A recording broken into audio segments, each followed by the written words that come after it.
CR101radio.com, podcasts, and more. 30.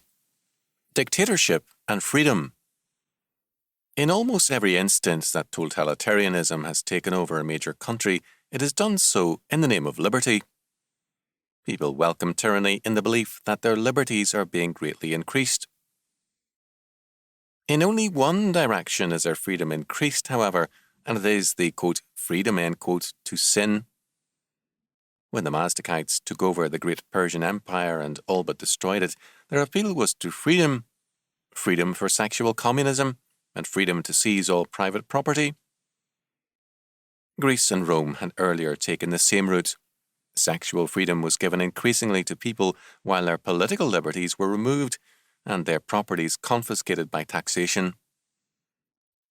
The Renaissance was an age of the triumph of dictators and widespread sexual freedom when men thought they were liberated from God and free to do as they pleased.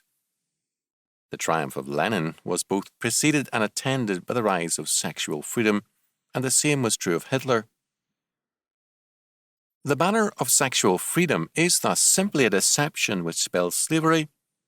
It leads men to forsake responsibility for license and freedom for bondage. The increase of this so-called sexual freedom in our day is thus the prelude, if unchecked, for dictatorship and tyranny.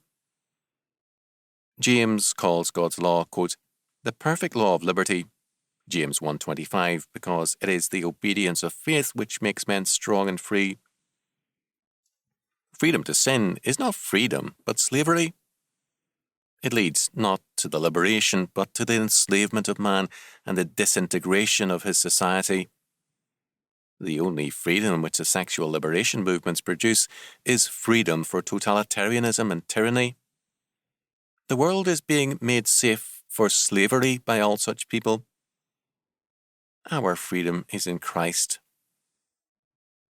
If the Son therefore shall make you free, ye shall be free indeed. John 8:36.